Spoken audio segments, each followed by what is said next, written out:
Hello, could everybody take their seat, please? Because we're going to get going here. Thank you all for coming back. I'm glad there's more than a couple of you left. Okay, I'm going to start calling names. Please, can I have your attention? I want to get to as many people as we possibly can, so let's get going. Tom, help me again. Pardon me? Your microphone is not on. Lubno. That's better. Thank you.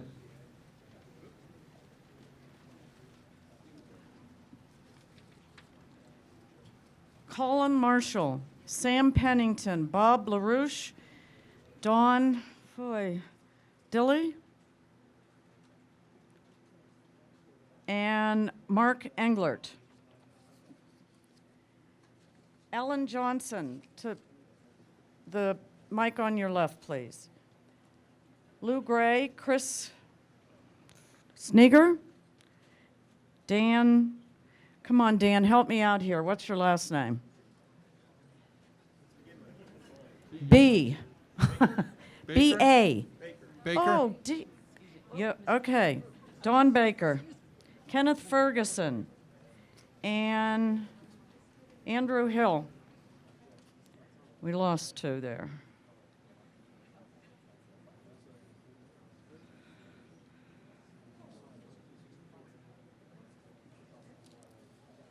Okay, Tom, you want to get going? Thanks. I'm Tom Lubno. I'm a private citizen. I've lived here as long as I can remember. It is fair in analyzing the burdens placed on coal to look at all the costs paid by the coal industry. To get the coal, one must bid and offer a coal bonus, as we've heard earlier. Typically, those coal bid bonuses are in the neighborhood of $1 per ton. To determine whether those prices are fair, one only need look at the past few coal auctions. Recently, one tract went unbid, and the other sale was canceled by the Bureau of Land Management. If no one's bidding on coal at the current prices, raising the rates generates nothing additionally. So assuming the spot price of coal is $10 per ton and the coal bid bonus is $1 per ton, right off the top, the government's taking 10%. On top of that, there's an abandoned mine lands fee of 31.5 cents per ton. That money was promised to come back to the states for reclamation, but as Senator Enzi has told us, has now been stolen in large measure by the federal government. We consider it a tax now, so there's another 3.15% of the price of coal going to taxes. The leasehold requires a 12.5% tax or royalty be paid to the federal government. At this point, the taxes and fees paid by the industry are 25.8% of the gross price, not the net. Then the company pays the state a severance tax on the value of the coal at the mouth of the mine. So now we're up to a burden of 32.8% of the value, the gross value of the coal before any expenses are taken out. On top of the severance tax, there's an ad valorem tax, which is assessed at the value of the mine and the facility. You take that value times 11.5% times the mill levy. Typically, depending on the district, those ad valorem taxes work out to be roughly equivalent to the severance taxes, so about 7%. So now, right at the start, we have a burden of 39.8% of the gross income. Nearly 40% of the taxes are paid right off the top without regard to profit, and these all go to governments.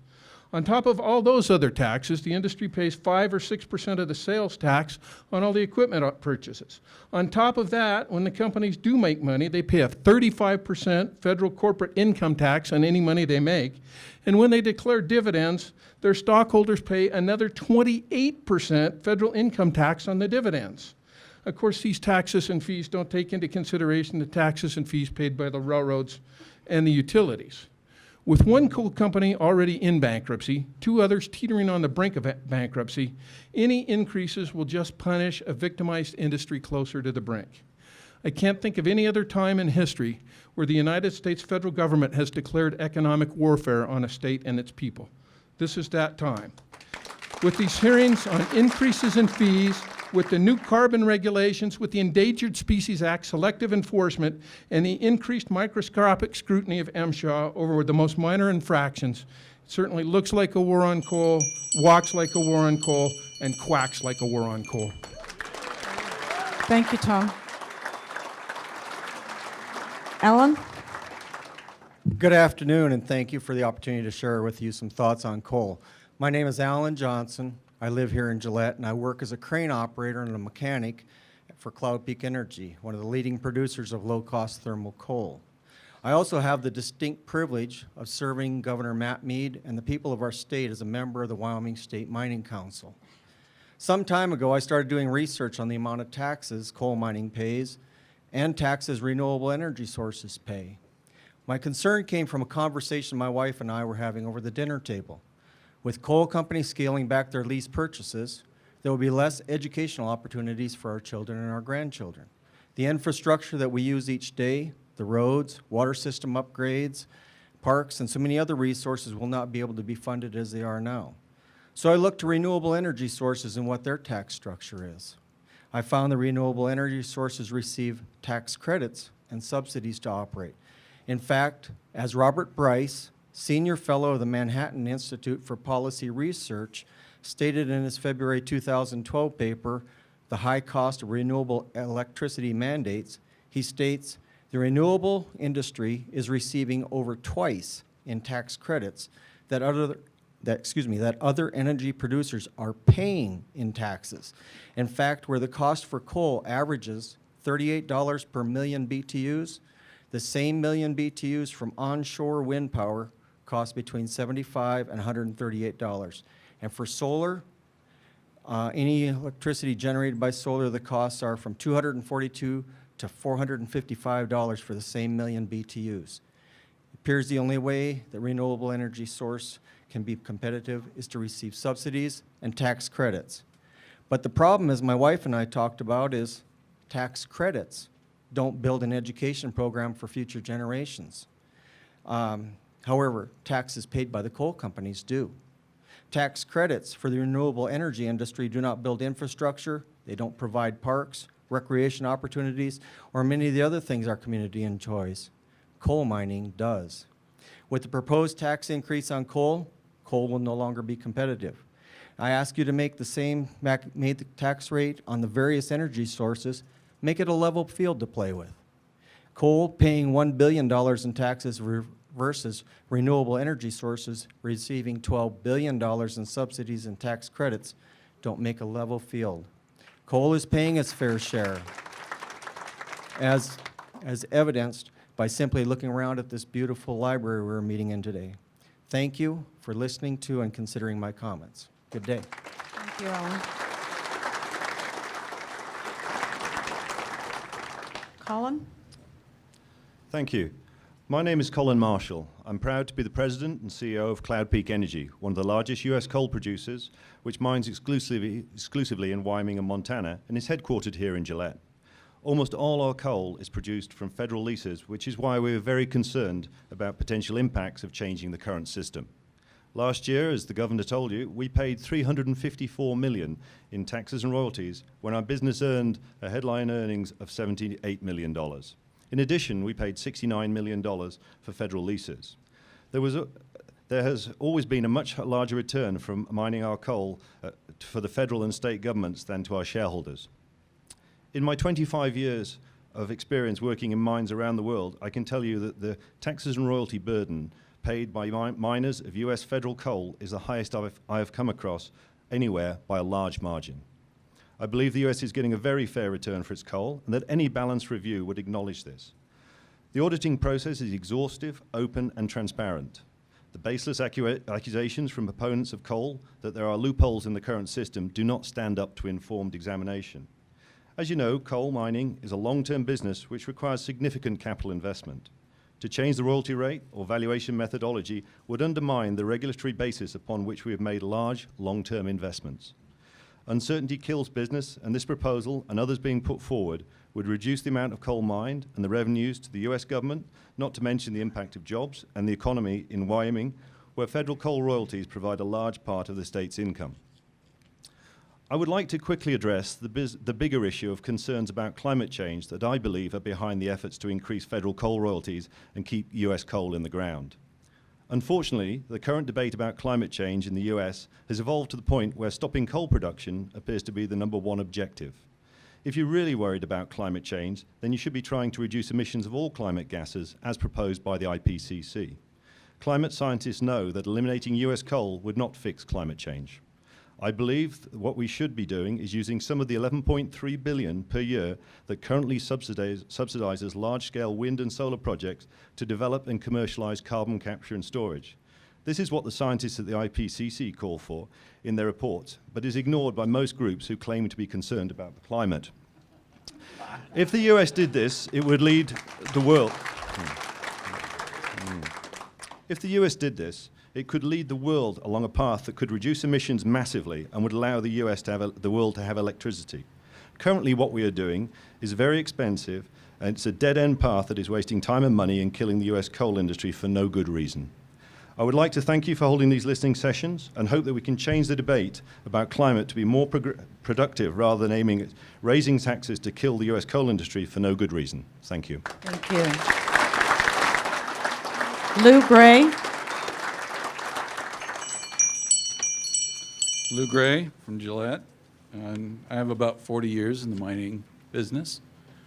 I appreciate you guys having this listening session here. It kind of reminded me of the goose that laid the golden egg, as Senator Enzi talked about earlier. And where that farmer was probably listening in his head to that voice about, kill the goose, kill the goose. And we all know how that turned out. But I bet you don't know the rest of the story. The rest of the story? He forever blamed the goose on his problems thereafter. Okay? I'm old enough that I remember when the BLM revised their royalty. And they did a tremendous job on doing that. And they said at that point in time, the bonus bid, the 12.5% royalty, gave a fair return to the American taxpayers. Okay? Since that time, some fun things have happened. Coal prices have increased because oil and gas prices increased even more. And basically, they did themselves out of the competition. They removed themselves. The nuclear industry was stifled by environmental and fear. Okay? Hydro, eliminated pretty much by a minnow. Okay? So, coal did well. And with that, we could pay that royalty, those bonus bids. Not only that, we could pay the extra taxes that came on that, the severance, the ad valorem taxes, the black lung tax or fee or whatever you want to call that, the abandoned mine lands. We reclaim other lands. We can pay that. Why? Because we can afford it. We're the cheapest power out there, okay? So, but now, where are we at now? Things have changed. The market has changed. And to turn around and say that what we figured was a fair return on coal to the American taxpayers, now it's different. It's gone up, huh? It's gone up all along with the price. But now that the price is going down, well, now we have to increase the percent. Heck, we're not even making enough profit to cover that. So, overall, state, federal, local governments, you have to look at, it's not just the royalties and the bonus bids. It's all these other taxes that have been piled on. If you change the bonus and the royalty, you know, something's got to give. Otherwise, the industry goes in the toilet. And I have friends in Craig, and some of you know what happened there. I don't think we need that here. Thank you. Thank you. Sam Pennington? Sam Pennington? Good afternoon. Unlike some privileged people in power, I only have 3 minutes to have my voice and the voice of those who don't have the ability to be here heard. So I'd like to utilize that as much as possible. And I'd like to first address a former speaker, the former science teacher who neglected to mention a very basic scientific fact, and that is the fact of climate change. While discussing the economic impacts of coal is necessary, this conversation would be incomplete without acknowledging the basic scientific realities that the climate is changing, that we are responsible, and that coal is, and that coal is the #1 contributor to climate change. So I can hope we have both the economic and environmental aspects of coal in mind to have a balanced and productive conversation today. As for me, I'm just a college student. I care about the health of our environment and our communities as much as I care about our need for energy independence and security. I'm not here today to demonize coal companies. I'm here to hold them accountable and to ensure that they play by the same rules as everyone else. And ladies and gentlemen, right now that's sadly not the case. The current royalty rate for surface mined coal of 12.5% is not only too low to reflect the public and environmental health costs of coal, but it is also far less than what we charge offshore oil and gas. So not only are we allowing coal companies to mine on our land with nearly no accountability, but we as taxpayers are effectively subsidizing them to do so.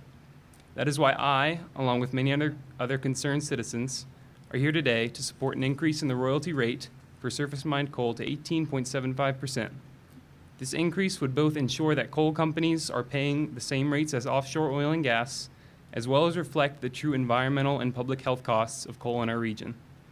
It would maintain accountability and fairness in the coal industry, while also protecting our energy security and economic stability. It won't solve all of our problems related to energy development on public lands, but it is a modest and practical step in the right direction. Like I said before, I'm not an energy expert, I'm not an economist, and I'm not a politician. I'm a brother, I'm a Wyomingite, and I'm an American. When I think about coal, I think about my younger sister and what kind of world I'm leaving her. When I think about coal, I think about my state and the beautiful natural resources that we've been blessed with. When I think about coal, I think about our nation and what we're doing to ensure that we're creating a strong and sustainable economy for the future. I hope you all consider these as well. Thank you. Thank you. Chris? Hi there, my name is Chris Sager, and I'm the director of the Western Values Project. I know I had the opportunity to speak to many of you in Billings on Tuesday and submitted some comments for the record, so I won't belabor all of that. Our organization is one that strives to ask policymakers to take a balanced approach to energy development on public lands. And I think a lot of people in this day and age throw terms like balance around very casually. And we really do mean balance. We understand that the Department of the Interior and that other land management entities in the federal government have a multiple use mission. And that's one that we embrace and that we take very seriously and want you to continue to develop coal and oil and gas and other mineral resources on our public lands. But we want to make sure that you do it responsibly, and we want to make sure, like everybody else in this room, that you do right by taxpayers when you do it.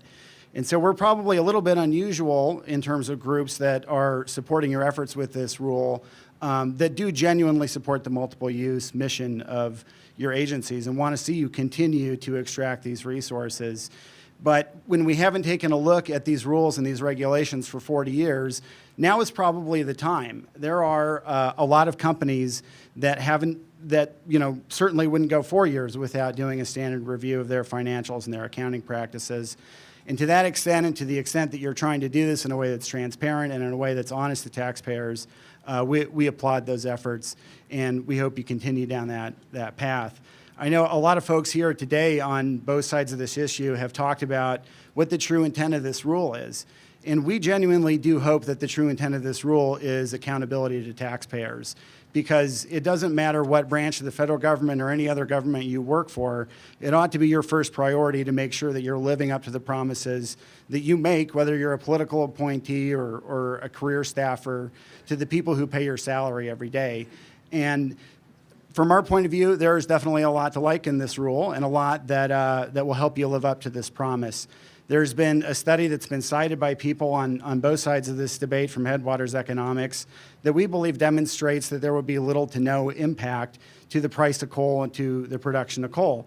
Now, you're obviously going to hear examples on the other side of this issue, too, from people who don't agree with that. And that's why I don't envy your job, and that's why I'm glad that I'm paid to be on the other side of this microphone instead of you guys who have to go back to Washington and sort through all these different opinions. But the one thing that we do hope that you keep in mind as you sort through this debate and you sort through all the various voices you're going to hear across all of these states is that you really do genuinely live up to the spirit of what this rule is trying to accomplish, and that is to be accountable to the people who are paying your salaries. So good luck with everything. Welcome to this part of the world, and thanks for your time. Bob.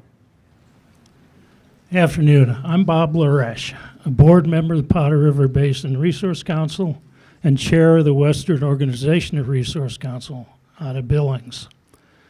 Of the 10,000 members of these two organizations, I don't know of one who wants to shut down the coal industry. I don't know of one who wants to raise taxes on coal.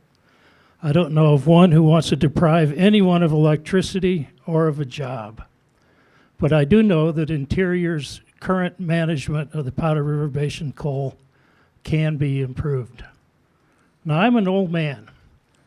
I have broad career experience in resource management and in finance, both in the public sector and in the private sector. In other words, I've walked in these people's shoes. I have 3 suggestions in general. First, and this is very important, the underlying plans for leasing in the Powder River Basin, at least in Wyoming, are long outdated and deeply flawed. Specifically, the new Buffalo Field Office Resource Management Plan stipulates with almost no analysis that 10.2 billion tons of coal will be leased. Now, this is an affront to the President's climate initiative and to EPA's Clean Power Plan. And it really ought to embarrass Interior. Now, I'm the proud father of 2 beautiful daughters, both of whom continue to live in Alaska where they were raised. They live in Alaska where the glaciers are melting, where coastal villages are being washed away, and shake your head all you want, this is happening, I've seen it. The liar? Excuse me, sir? The RMP neither reviews nor updates BLM's decades-old coal leasing policy for the Powder River Basin, and it should. The lease by application process is overused and results in non-competitive lease sales with only one bidder close to 90% of the time. And these failings encourage speculation by industry and bad business decisions by BLM, who is meant to be the manager of the proprietary interests of all 321 million Americans. Reclamation is in jeopardy because of slow reclamation and because of recent bankruptcies.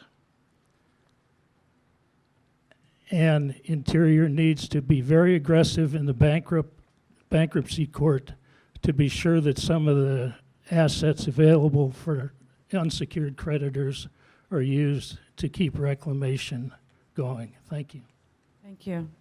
I'd like to remind everybody, and you know, this crowd has been terrific and responsive, but let's continue in a respectful manner and realize that reasonable people can have differing opinions. So I would thank you for that. Dan? Yes, thank you. My name is Dan Baker. I'm the operations superintendent for Alpha Coal West here in Gillette.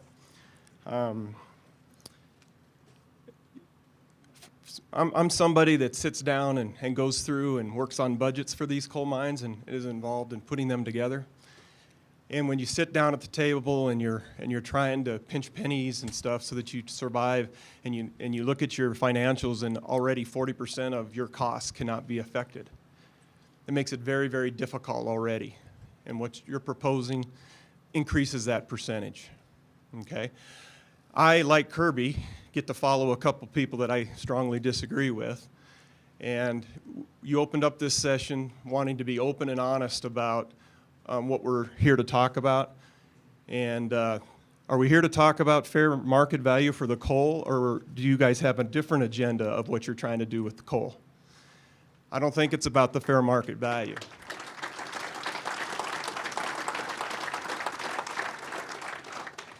We do lots of reclamation. Every mining company has departments strictly.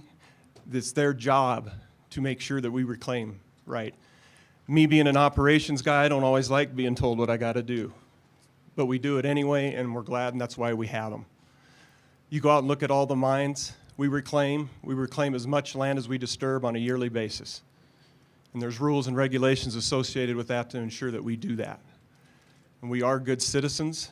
There's been a lot of people up here that have described to you all the tax burden that the coal mining industry have. There's no need for me to go into that. I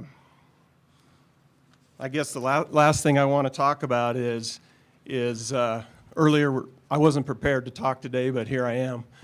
And we were talking, a group of us, about what is the government's role here. I mean, I think America was built on free enterprise, and right now we've got a government that's trying to stop an industry.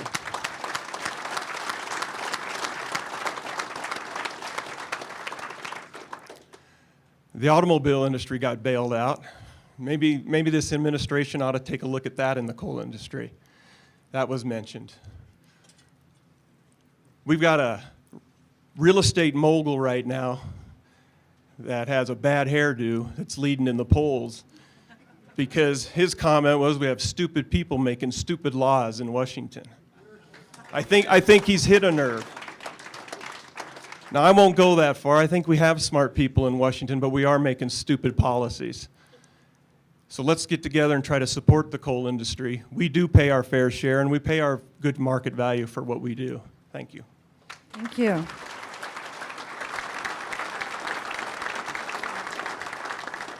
Don?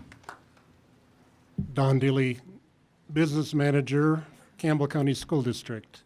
I'm going to comment on a couple things. I want to dispel any myth that that might be around that only our local government and local schools benefit from the taxes paid by the coal industry.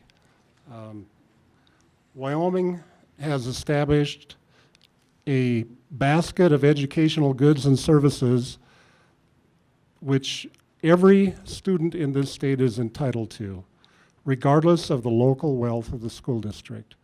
The tax revenue from the mining of the coal resources managed by the BLM is a critical source in funding education in Wyoming and is shared by all public schools in the state. COLE's bonuses have built a new school in every single county in this state in the past 15 years.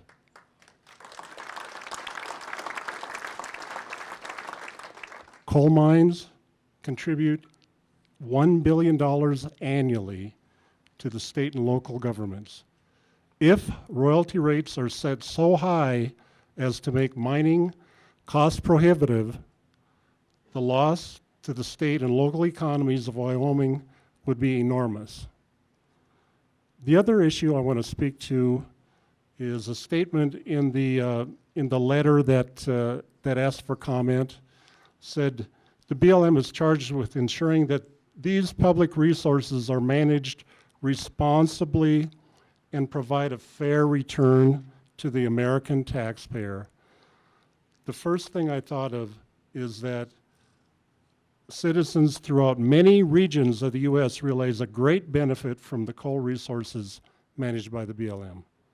Every time they open their electric bill, they understand that benefit. Affordable electricity is a huge contributor to the quality of life in this great country we live in.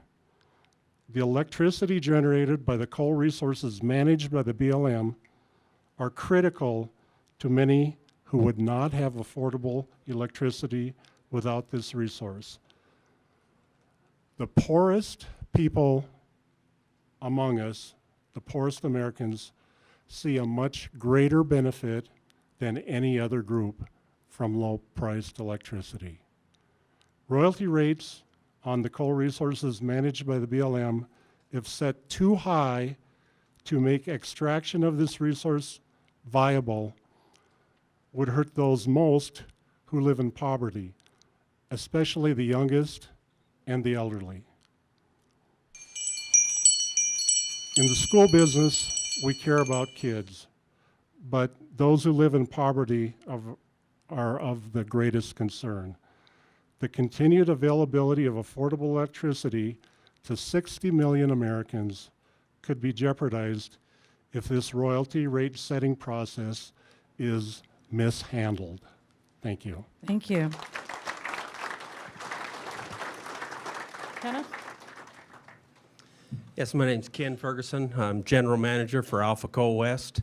I guess I had quite a few things I wanted to say here today, but I'm not going to repeat quite a few of the things that people have said. I do want to key off of a few items today. Have a lot of respect for all the coal miners in the room, all the leadership of the coal mines, Arch, Peabody, Cloud Peak, Peter Kiewit. I see them all responsible and being here, speaking out for our industry. They know personally how tough this industry is. I really want to key off of what Mr. Elsner said in his opening remarks during the PowerPoint. And one of the things that you said was that we have to look at fair market value. This country was built on capitalism. It has survived on capitalism, and it is the greatest nation on earth because of capitalism.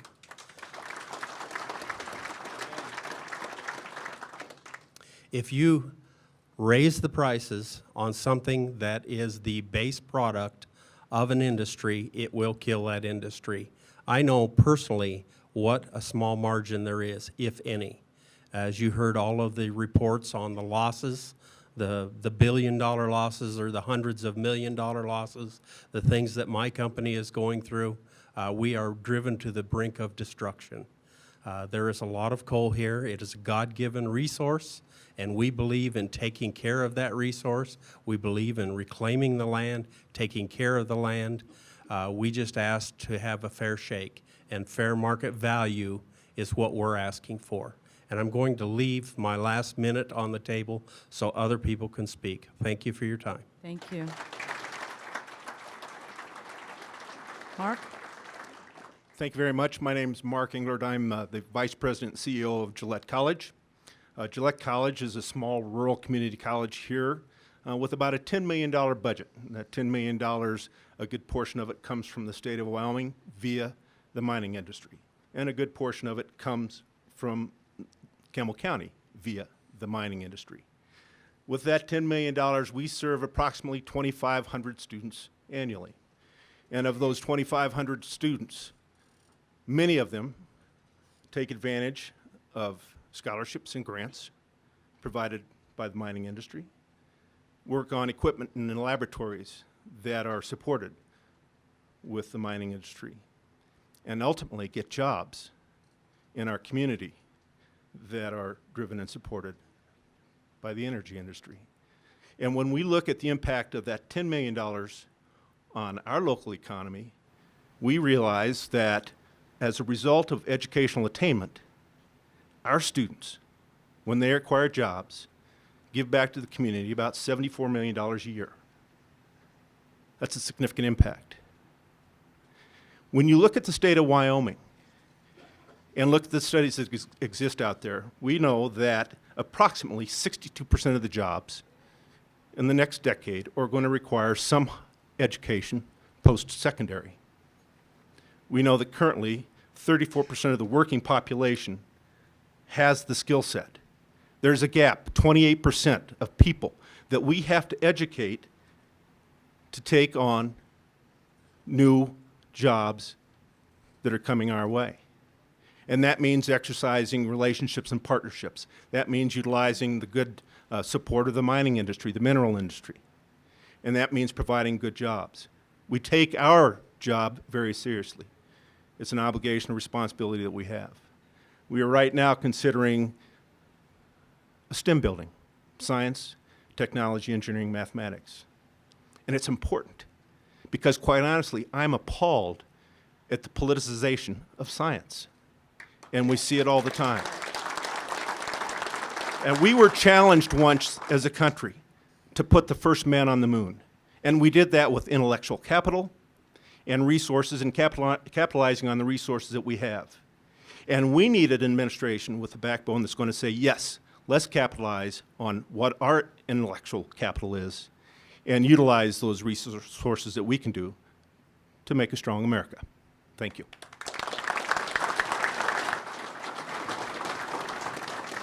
Andrew?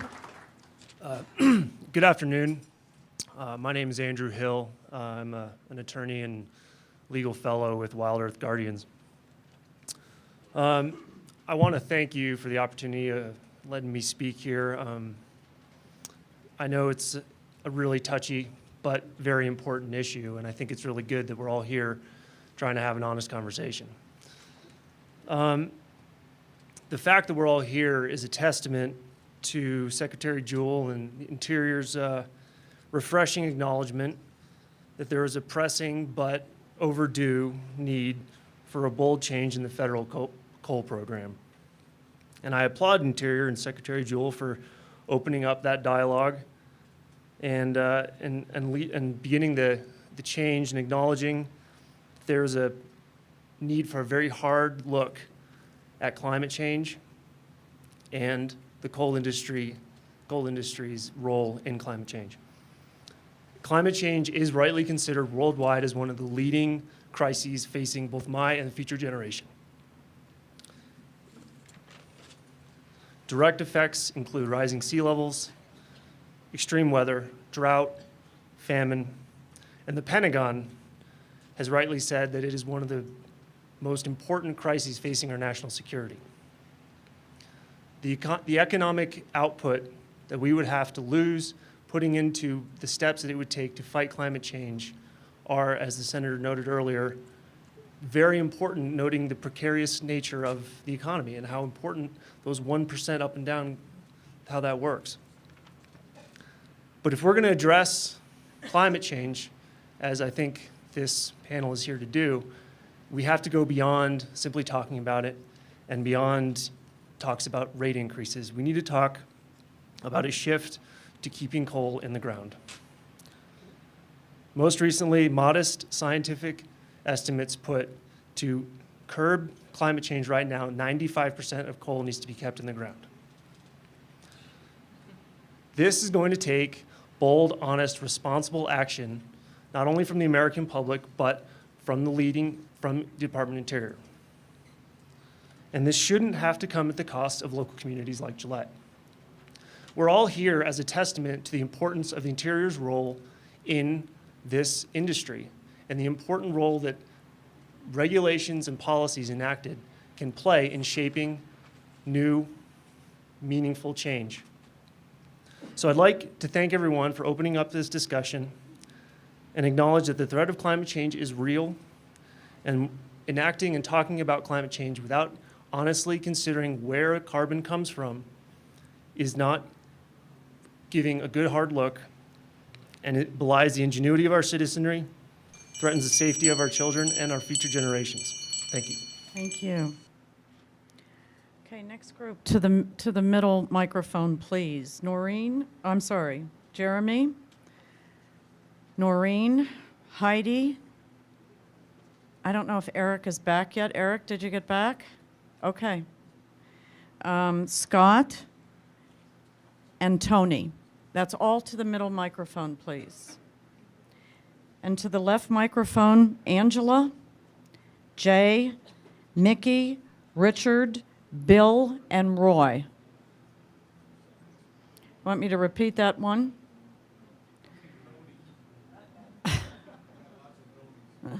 Okay, let me see. Which Tony, huh? Tony Lehner.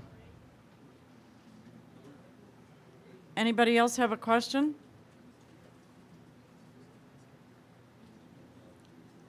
Okay, let's start with Jeremy. Could you give your name, please? And yeah, great. Thank you. My name is Jeremy Nichols, and I'm the Climate and Energy Jeremy, hang on a Program. second. Hang on a Sure. second, Jeremy, please. Thanks. Okay. Okay, great.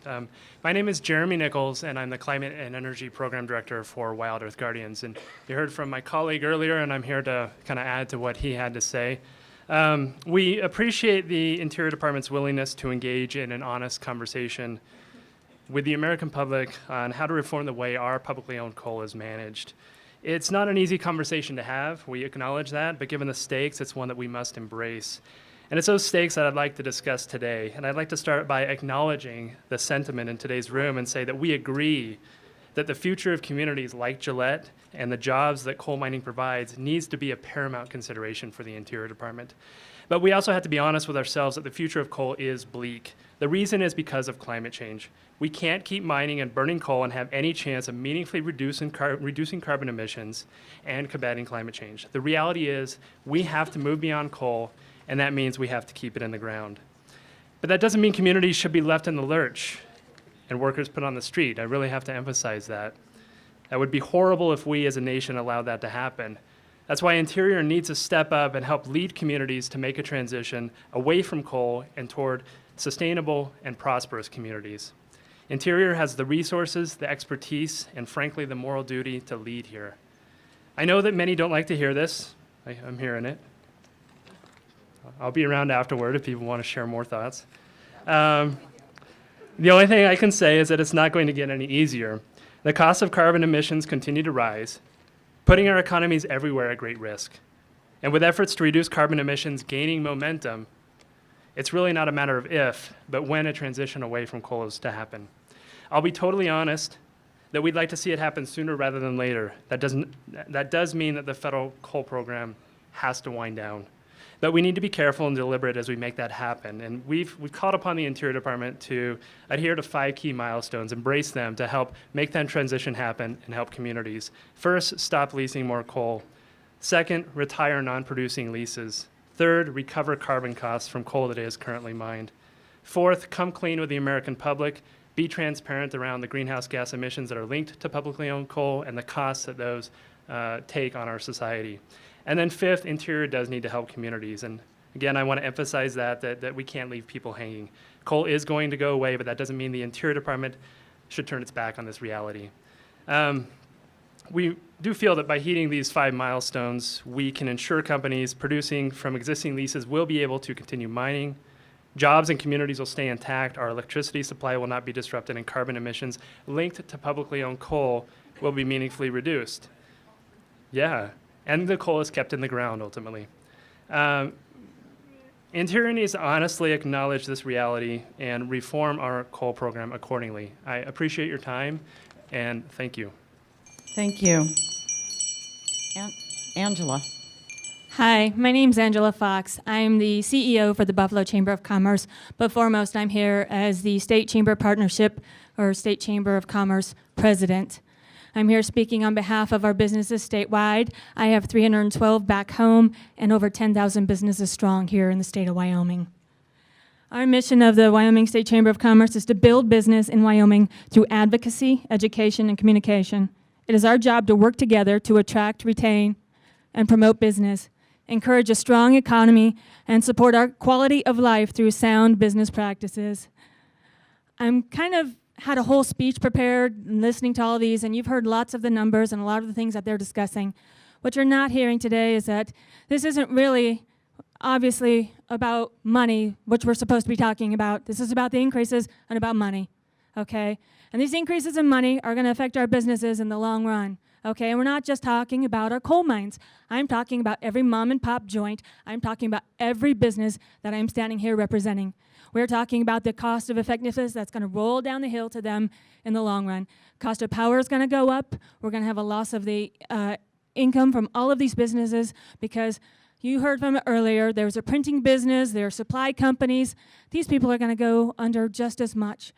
Did you know that 99.7, according to the SBA, are small businesses? 99.7 of your businesses in the United States are small businesses.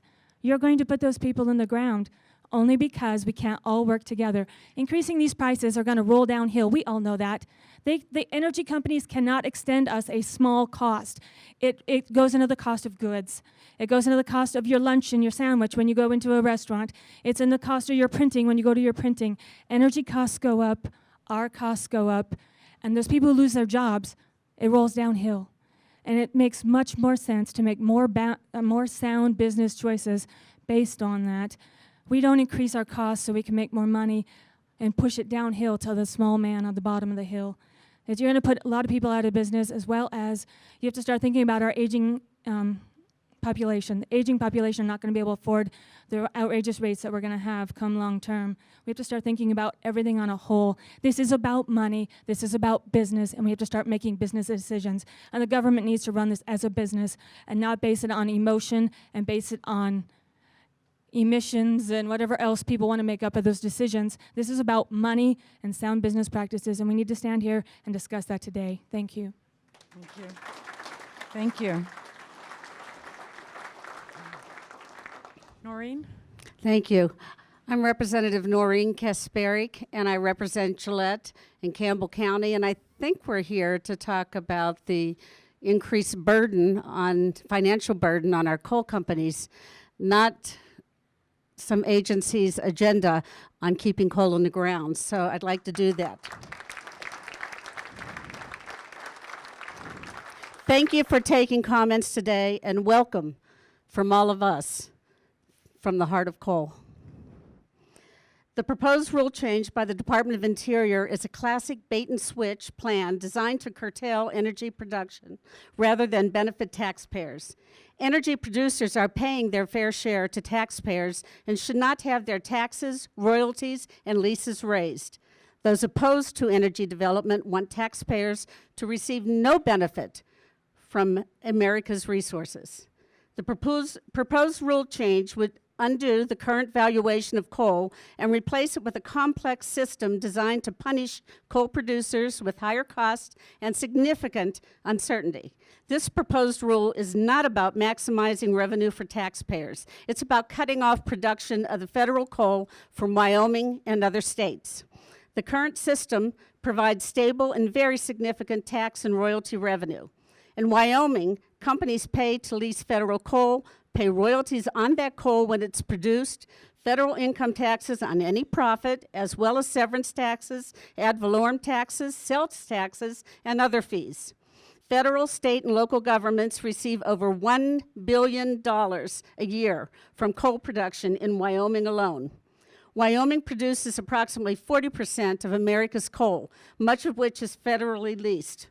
Producers operating in the state have been good corporate citizens, and the state's share of money from coal goes directly toward building schools as well as other essential services.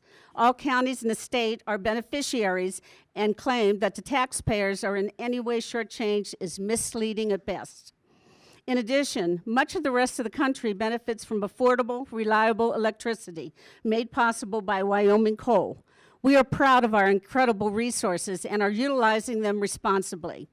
The idea of a carbon tax has been debated and rejected time and again. Even a like-minded president with a supermajority in the U.S. Senate and control of the U.S. House could not get a carbon tax across the finish line. Fossil fuel opponents regularly dismiss meaningful ways to reduce carbon dioxide emissions, like carbon capture, use, and sequestration, or high-efficiency boiler technology, which America's ally Japan is funding. Circumventing Congress through regulation from an obscure office within the Department of Interior to rewrite energy policy is wrong.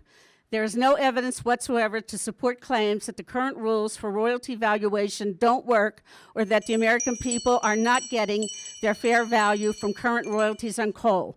There's a great deal of evidence that leaders in the extreme environment movement are prepared to hoodwink the American people, manipulate the media, and subvert the law to keep coal in the ground. Regretfully, their coal does a disservice to America's economy and energy security. This is centralized government on its worst day. Thank you.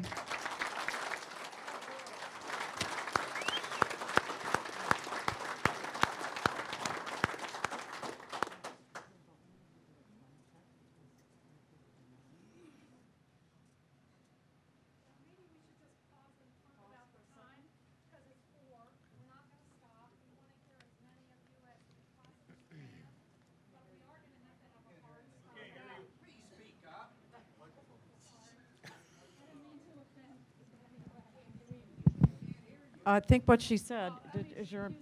Okay. I just wanted to talk about time. It's 4 o'clock. That's when this session was scheduled to end. We think we have a lot of people who still want to speak. We want to hear from as many of you as we possibly can, but we want to give you some sense that we are going to have a hard stop at some point because we've got a lot of people who have to drive long distances tonight. So I don't know exactly where we are in the queue, but I did want to, just in terms of being respectful for your time, wanted to let you know we're not going to cut it off at 4, but I don't know whether we're going to be able to get everyone in or not. We probably have 50 more speakers. So 50 more speakers at 3 minutes. 50. 50. I don't know if everybody stayed because there's some here on the list I know who have gone. So that's how many more we have signed up. So so I just wanted to give you a heads up. We're not going to stop at 4, but we're not 100% sure we're going to be able to get in everyone that signed up, just to be respectful of your time.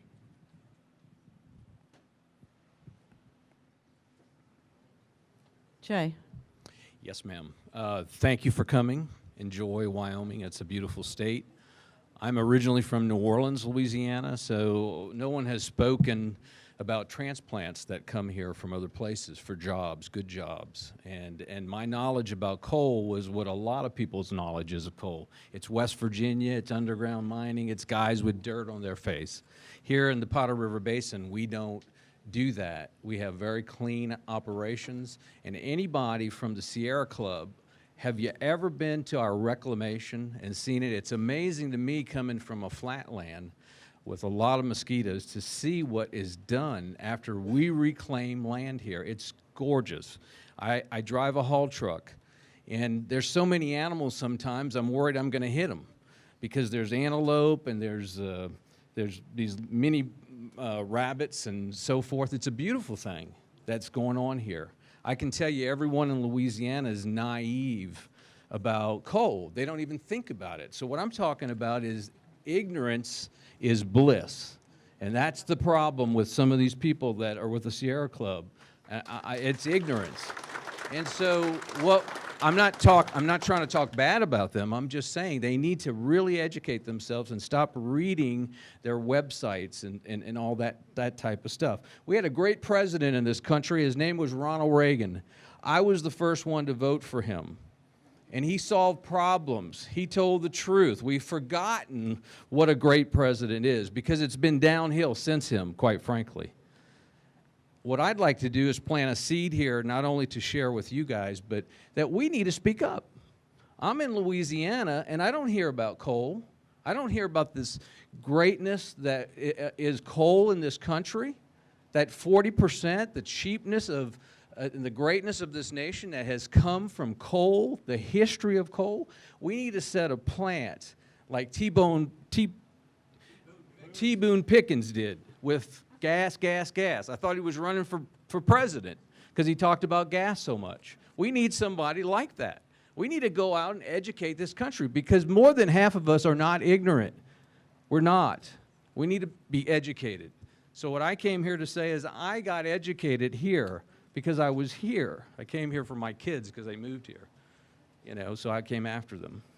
But I found out about coal, and it's the best job I've ever had. I can talk about all that, the money and all, you've heard about it. What I am telling you is that the complete story has not been told, and it needs to be told. We need to do it. We need to get out there and do it. The mayor of Gillette said that, we don't need to confront these people we don't agree with. We need to educate people. And if we do that, we will win the truth. And the truth is that coal is good for America. Thank you. Thank you. Heidi. Good afternoon. My name is Heidi Hockett, and I work for Basin Electric Power Cooperative.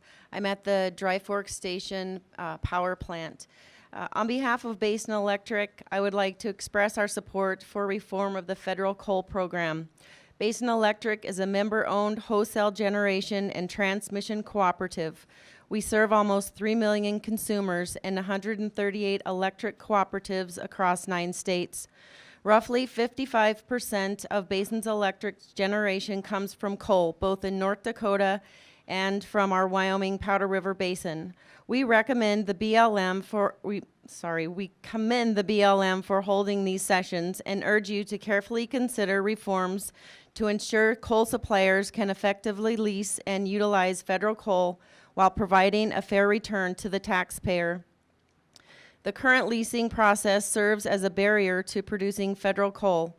Coal producers have to wait years and undergo costly analysis with little guarantee of success or return on investment in pursuing federal coal leases.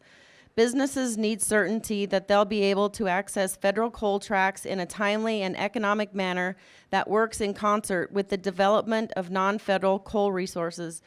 Leaving federal coal undeveloped provides no benefit to taxpayers and increased costs for electric consumers. As a utility that has provided power in the region for more than 50 years, we are concerned about changes that could affect the cost of electricity purchased by our member owners. Arbitrarily increasing royalty rates is not a solution to the problem. We urge you to avoid changes in your royalty methodology that would dramatically alter the way coal is valued. As a rural electric cooperative, one of our basic principles is concern for our community, and you can see that today. Part of our community, we are concerned about any proposal that could lead to the increased cost to our member owners. The federal coal program needs to be improved and streamlined, not hindered. BLM needs to uphold its statutory mandate to develop public resources, assist in providing affordable and reliable power, and guarantee that taxpayers are receiving a fair market return on this resource. Targeted reforms will ensure taxpayers and consumers are protected in this process. Thank you for your opportunity to submit comments, and I encourage you to support our coal resource development and the important benefit that it provides to our region. Thank you. Mickey? Thank you for the opportunity to speak today. I'm Mickey Schober, Campbell County Commissioner. I am one of the 5 elected officials that is voted on by everyone in Campbell County. So I think I speak for the majority of the people that live in Campbell County. And I'll tell you a little bit of, on the Wyoming license plates, the first 2 numbers of the prefix on the left side of the Wyoming buck and horse represent the county numbers. In 1928, that was assessed valuation of each county in Wyoming. So currently, Campbell County's number is 17, meaning they were ranked 17th out of all 23 counties in Wyoming assessed valuation. Today, we're number 1 by a long, long ways. In fact, $6 billion. Over half of that comes from coal. And coal-owned equipment, coal-owned facilities, coal, and so, you know, we're talking a major what if here, and so the thousands of people that are here, you know, a little bit of talk of how you would retrain, what you're going to do. You have to have something for them to do. You can retrain forever if you don't have anything to do. But what I wanted to talk a little bit about is there's been quite a bit of reference to public land, coals on public land. Let me tell you, Campbell County is 85 to 90% private surface owned. It is 85 to 90% public owned coal minerals. And so when we talk about the value of coal leases and we hear numbers of this lease was $1.20, this lease was 50 cents, and so you still hear the comments of those aren't fair leases. But let me tell you what makes some of that difference is, number 1, there's a private landowner involved in the surface, and a coal mine has to reach an agreement with that private owner for whatever damages are going to be incurred on that property. Also, there is, it's when the BLM sets up the coal lease, they determine the tonnage of recoverable coal, and it depends upon how the lease is structured, or how the perimeter is structured, how much is available to mine or not. It makes a determination on the value of the coal that they bid. It also has to do with how many oil wells are in that lease that the coal companies have to buy production out on. And also, we also deal with road relocations as a county commissioner. I can tell you that one of the mines here is dealing with 9 miles of road relocation. That is $3 million a mile. And so if you can't relocate those roads, you strand 20 million tons of coal that they've already paid a bonus on. And the difference is oil doesn't require the investment that coal requires to get it out of the ground. Thank you. Thank you.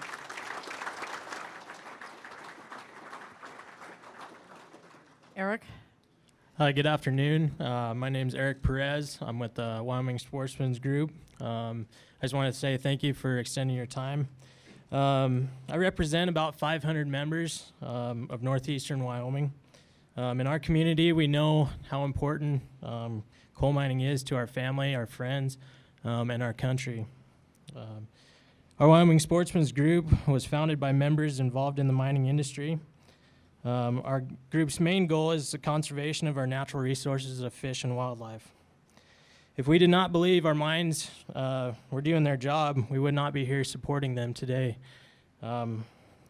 We believe that, they are doing a great job in reclamation. They've won numerous awards over the years for their reclamation efforts. We have members directly involved with our group that are in reclamation. For whatever reason, we have groups that are that wish to stop mining and stop the usage of coal as an energy source. Let's see. And this is why we believe that the BLM is trying to increase the federal coal value. One of their main concerns is that we do next to nothing to reclaim the land once the mining has been done. Reclamation crews work before, during, and after the mining process to make sure that the land is put back to its original state. In the reclamation process, we also have the opportunity to replant, reseed the land with beneficial vegetation that the wildlife often prefer over natural native land. We have seen increased numbers in wildlife ranging from birds to big game, and on some reclaimed sites, they're even host to livestock. I would suggest anyone having doubts in mining reclamation, they go out and visit our mine sites throughout Wyoming. If you do, you will see that wildlife is thriving, and even more so on some reclaimed sites than on native lands. The members of the Wyoming Sportsman's Group believe that the federal coal lease program should be used to promote coal leases instead of stifling them. The program is more than fair, and the coal companies pay more than their fair share to make sure the land we live in stays the same or better than we found it. Thank you.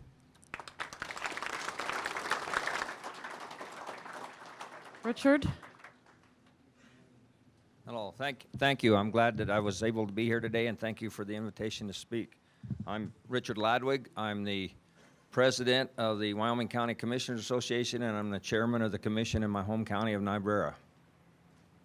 On behalf of the commissioners in all 23 of Wyoming's counties, I'm here on strong opposition to leasing reforms and royalty increases in coal production in the Powder River Basin. Making coal more expensive to produce is exactly the wrong thing for our counties, our state, and our country. It is troubling that the Department of Interior would use Inspector General and GAO reports on leasing that did not call for major reforms or rate increases as an excuse for this exercise. We all clearly remember hearing then Senator Obama talk about bankrupting coal, and just last week Secretary Jewell stated that these sessions are intended to align coal leasing with President Obama's climate objectives. If there truly are problems with the leasing program, then the counties in Wyoming invite an open and honest discussion about these issues. But given these statements and the constant attacks on coal from this administration and its allies, we can only conclude that royalty rate increases and expensive leasing reforms have nothing to do with determining a fair share for taxpayers and everything to do with a political agenda. No one has a more vested interest in receiving a fair return from the mining of Wyoming's resources than the citizens of Wyoming. It has been stated already in these sessions that the coal industry suffers under a 30% federal tax and fee burden on each ton of coal mined. Combined that with the over $600 million paid in Wyoming state and local taxes, and no reasonable person interested in the viability of coal as a fuel source can question whether or not coal is paying its fair share. In fact, it can be argued that the only people not receiving a fair share from coal revenue is Wyoming. Not because coal isn't paying enough, but because the federal government continues to find ways to keep more of Wyoming's money in net receipt sharing and abandoned mine land funds that rightfully belong to Wyoming. Numbers aside, I invite all of you and Secretary Jewell to visit my county of Niobrara and my neighbor county to the north, Weston County, to view exactly the results of coal's clear, fair share. By some measures, Niobrara County is the poorest county in Wyoming. We don't feel ourselves that way, but we do have revenue challenges because we are not blessed with the mineral resources other counties enjoy. Still, we benefit directly from robust coal production in the form of beautiful school facilities, well-kept roads, and safety, public and safety needs at our small population thanks to the distribution of taxes paid to the state. Like Niobrara, Weston County has no coal mine, but many people travel from our counties daily to work in these mines. Simply put, the loss of jobs inherent in making the mining of coal more expensive will hurt families, communities, and counties first. And I'd like to close by, I'd like to say I'm proud to be a citizen of the United States of America and have the ability to express my opinion in an open forum such as this. Thank you. Thank you.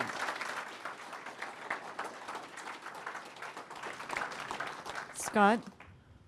My name's Scott Hickman. I work at Antelope Mine. I work for Cloud Peak Energy. Can you come a little closer to the mic? Yeah, absolutely. Thank you. I don't know what I can say that I haven't already heard tonight. I'll just read you what I had written down, or a portion of it. Prior to 1850, most of the energy that we used for heating came from trees. However, as the population increased, so also the demand for trees and the demand for wood. Consequently, deforestation became a serious concern.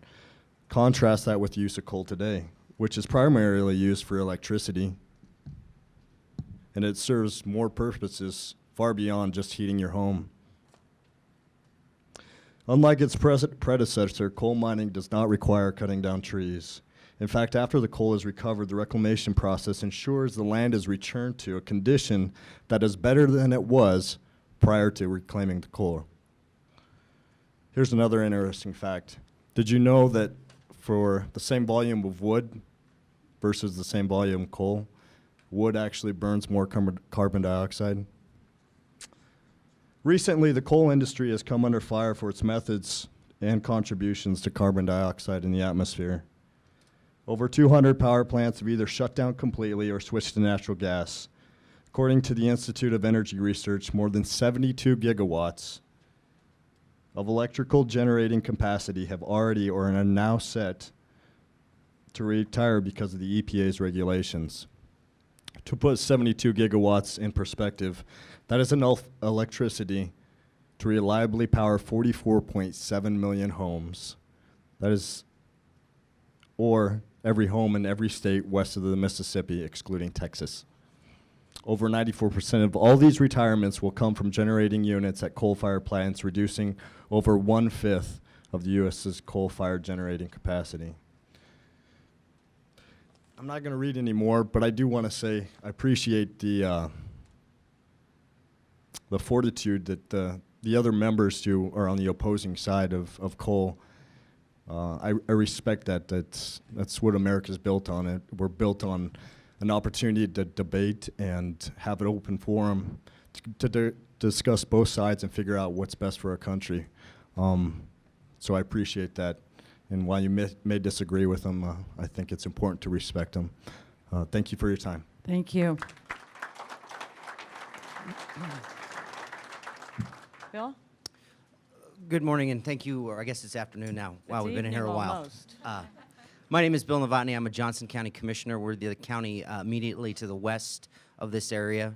We enjoy large coal reserves like Campbell County does. Unfortunately, our reserves are not economically recoverable because of the high overburden. As you move closer to the Bighorn Mountains and that coal seam dips lower, it's not recoverable. So it's really unfortunate for me to see the first time in my life that a government agency would try to place a man-made burden on the affordable recovery of one of our natural resources, which is what the BLM is doing today with this attempt to change the valuation that's going to be placed on that coal when it comes out of the ground.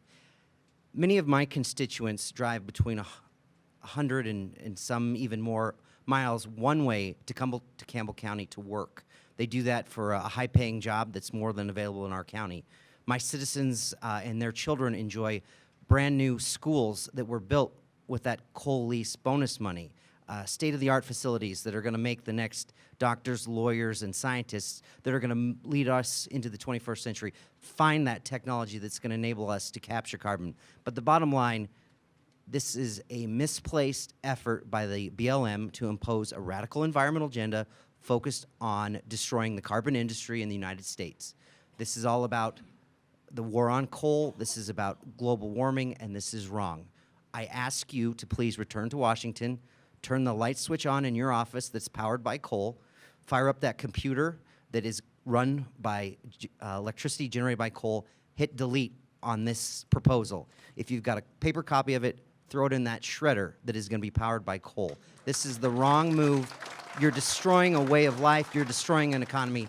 I was really quite disappointed that the matter of national security was not listed on the areas that you're looking at, because the bottom line, we need a diversified energy portfolio in this country, and the key component of that diversified energy portfolio is coal. It's cheap, it's abundant, it's affordable. When mined and converted into electricity in the proper format, it is also quite clean. Again, I ask you to please rescind any decision about changing the valuation on coal. Don't put these folks out of business, because you'll put other Americans out of business. Thank you. Thank you. Tony?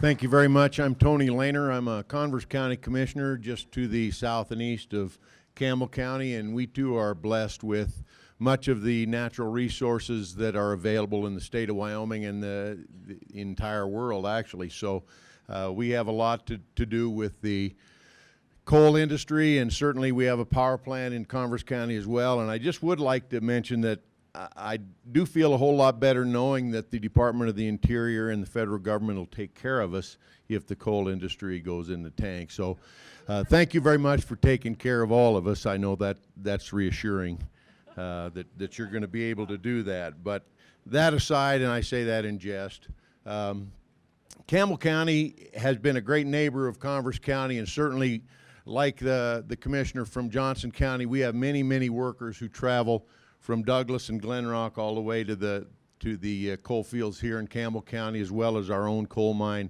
just on the border of Campbell and Converse County, but we like to claim it as our own. And so it has a huge impact. The coal industry has a huge impact on Converse County as well. We have the Dave Johnston Power Plant in Converse County, which has been there since 1958. They have retrofitted, and this really hasn't been mentioned a whole lot, but the electrical industry has tried to keep up with a lot of these environmental changes and a lot of the demands that we've gotten from the federal government over the years. In fact, the power plant there in Glen Rock did a millions and millions of dollars of retrofit just recently to try to keep up with the mandate from the federal government on emissions just in the last 5 to 10 years, and now all of a sudden another mandate is coming out, and they are saying now that there's no way they can get that kind of change done, and that power plant, which has been a huge part of Converse County and the community of Glen Rock and Douglas, would not be able to continue on. And they burn coal. They've done all they can. They've spent millions of dollars to maintain that. And so it's not like these other industries, and the coal industry has not tried to do what they can to try to promote as much environmental safety as they possibly can. Also, I did like to mention too, in Wyoming, the state is doing a lot. You know, the Energy Center at the University of Wyoming has worked very hard to work on projects to address global warming and that sort of thing too. But I agree with most of what people have said here, that we just discourage any change to the tax and support what has been done in the past. Thanks. Thank you. Roy? Hello, I'm Roy Edwards. I'm a State House representative from Gillette, House District 53. And I want you to listen close to what I have to say, because I don't want you to misinterpret what I'm saying. I believe in global warming and climate change too. God made the sun. It causes the earth to warm when it comes up, global warming, and cools when it goes down every day. Climate change.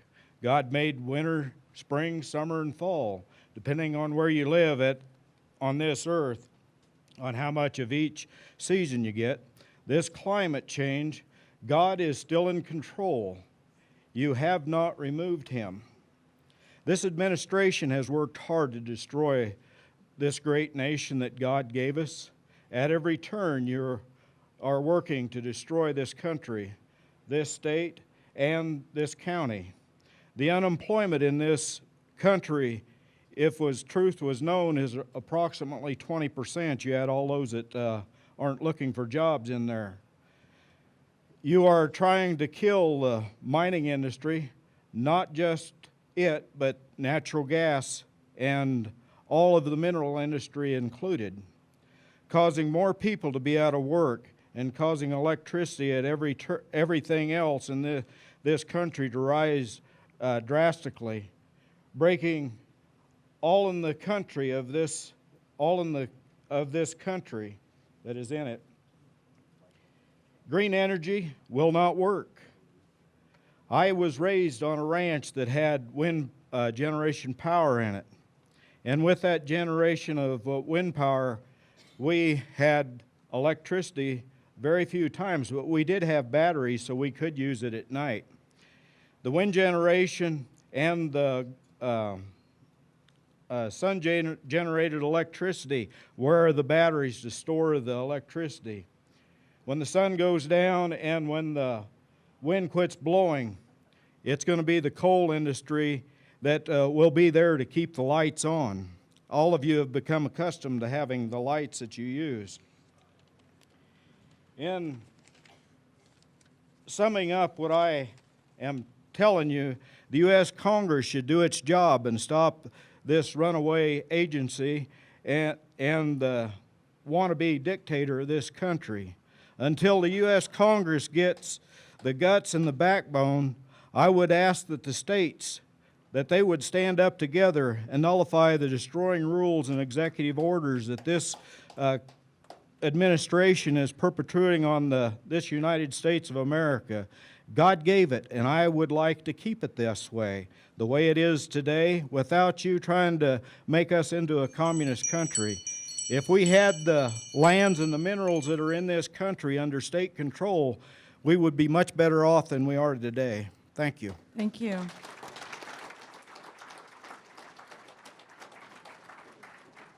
Okay. What time is it? Would you all like a break?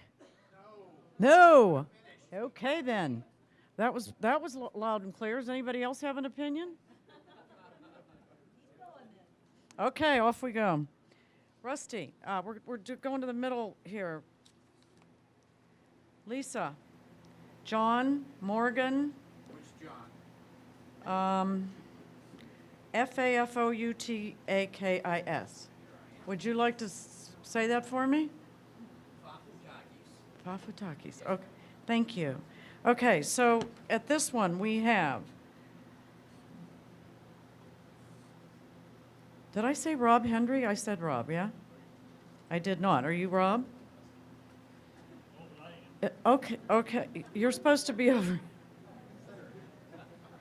Rob, Rusty, Lisa, John, Morgan, Amy, Travis. Okay, over here, Dixie. See, I don't know who's left. That's where I'm struggling here a little bit. Matt Young, Milsey, Buck, Nataki, or Natalie? I can't read it. Okay, we've got a lot of people that have left. Michael, Carol, Scott, Nick. and Nick. Okay, so I don't know who's up there and who isn't. No, I'm good.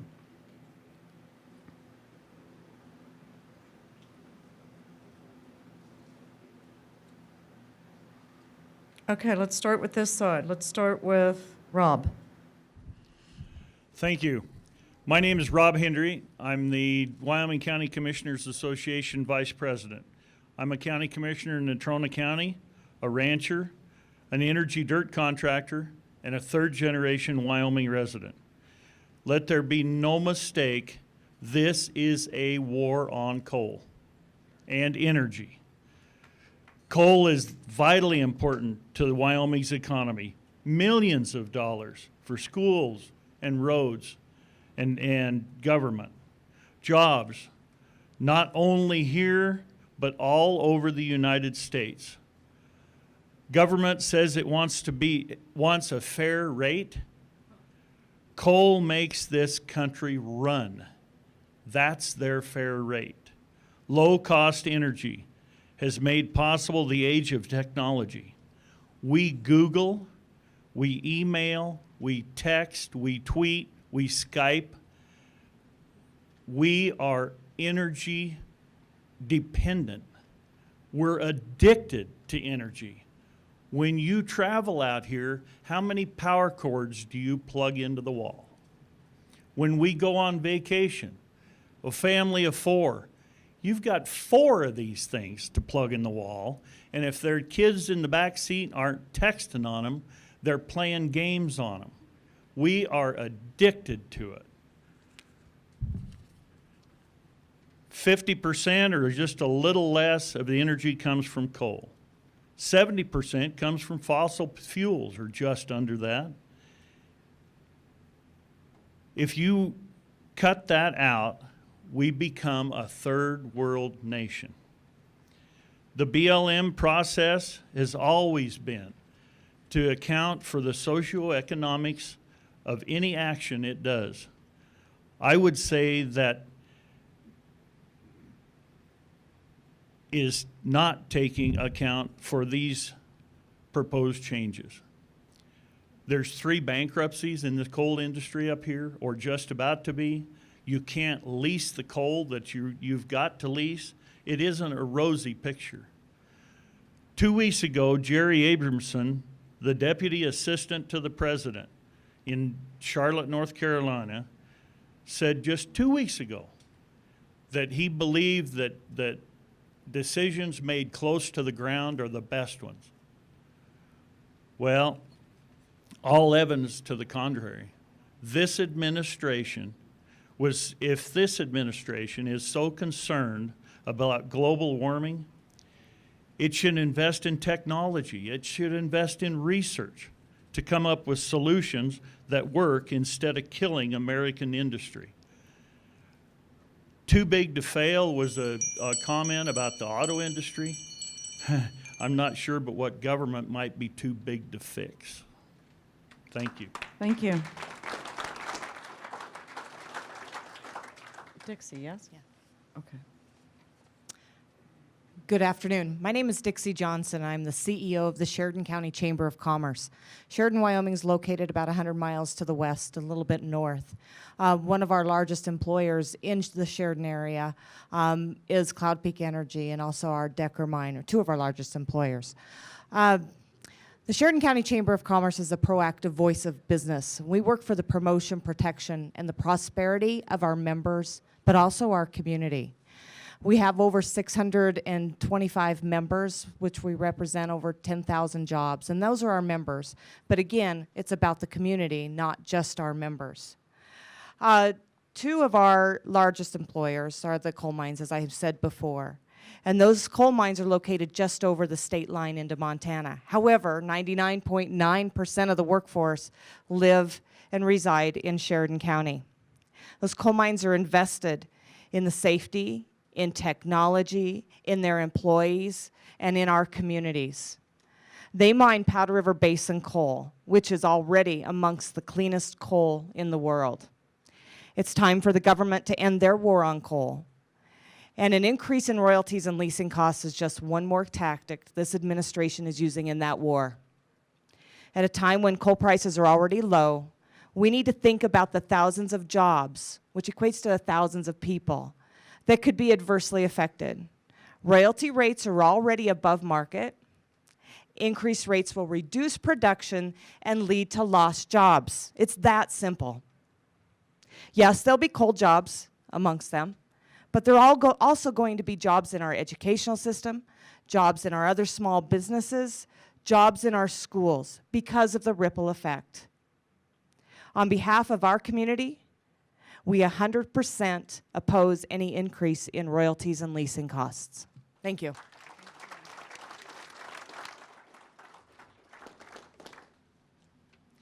I'm Rusty Bell, County Commissioner, Campbell County. I most likely won't be able to say the things as good as the constituents that elected me last year, but I'll try to fill in a few gaps possibly. I'm a native, a small business owner, an avid outdoorsman, and a taxpayer. You've heard about all the things that we have in Campbell County, in the state of Wyoming. The coal industry has helped mold all of that. The idea that the taxpayer is being shortchanged in Wyoming and in America by the coal lease program is not only false, it's laughable. An increase in the royalty rates will result in a decreased production and no return on investment for taxpayers. The BLM should consider lowering the royalty rates, incentivizing development to maximize the return on investment for taxpayers of this country. When the BLM does not award a reasonable coal lease bid, they're not only cheating the American people out of the royalty payments, they're also cheating the American people out of affordable, reliable, dependable energy. And the only thing that I'm going to add to that is that I would recommend to the BLM that keep your bid leases, open up your bid leases, tell the coal companies what your fair market value would be. Don't hide it, let them bid on it. Because when you don't give that bid out, then you're cheating the American people out of that, out of those royalties and out of that affordable energy. I don't think that I can stand up here and say anything else that in all my constituents haven't already said. There's plenty of them that want to speak, and I'm going to let them have the time. Thank you. Thank you. You are Matt, yes? Yes. Thank you. Good afternoon. Can you hear me? Good Yeah. afternoon. My name is Matt Young. I'm the mine manager for the Buckskin Mine here in Gillette. I'm not here on my company's behalf. I'm here on my own behalf as a husband, a father, a friend, an outdoorsman, a sports coach, everything else. The reality is guys, I really appreciate you coming out. You've been here for 3+ hours, going on 4 hours, and well, heck, more than that now. And you've heard a lot of the same stuff. I hope you took it all in. I had a whole list here that the fact is I'm not going to go through it. You've heard so many things over and over. I hope you listen. I hope you really, truly listen and understand. Think about some of the facts that have been made, though. Think about some of the points. What industry is burdened at 40+% on a tax basis? Name me one. I'd love to hear it. I don't believe there are any. So the discussion about a fair value in coal companies getting sweetheart deals, I don't understand. That doesn't make sense to me. The value, the good that coal does for the country and has done for the country, not only in the past, but into the future, are immeasurable. I'll second and I'll echo some of the other comments about if this were really, truly a listening session about coal and the fair value, well, let's keep it on that. Let's not talk about greenhouse gas emissions. Let's not talk about other things. That's another venue for that. This isn't the venue. The venue for this are the American taxpayers paying or getting their fair share. That's a question that I think has come up. I think we've had plenty of facts to talk about it. Again, the last thing I'll leave, remember the folks that are going to hurt the most from this. It's a lot of folks in this room, but it's more than just this room. It's around the country. The United States has been one of the best countries in the world in the history. It's because of electricity that's been low priced. If we take that away, where are we going to go?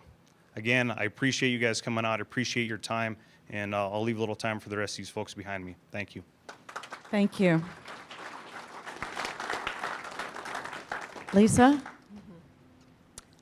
Good afternoon. My name is Lisa Durgan, and I am on the Campbell County Board of School Board of Trustees. I think this is the time of impromptu speeches because everything that we all had written down is probably been said already. And I do appreciate all the people from around the state of Wyoming coming here and telling you how much they benefit from coal and the taxes they pay. So I think it's clear that the state of Wyoming and the people have said that they don't feel cheated by the amount of taxes that the coal industry pays. And furthermore, I think that the benefit to the state of Wyoming has been made very clear. And I think that the mining industry has said that they are topped out on the amount they can pay for taxes and still make a profit. And that has been made even more clear by the amount that the coal companies are suffering right now because of the additional burdens that are being placed on them. So I think at this point, what is going to be clear is that if you raise the taxes or the royalties on coal, you're clearly saying that you want to kill coal. It is not about being fair and being taxed fair because we feel that we are being paid a fair amount for the state of Wyoming revenues. I appreciate that people have said they want an honest conversation, even from the opposing views. A few of them clearly stated that their agenda is to kill coal. And that is the honest conversation here. And whatever is done with your decision, which I respect you getting opinions from people who are affected by this, it will be clear where your stance is, whether you want to kill coal or support an industry that supports the whole United States. Thank you.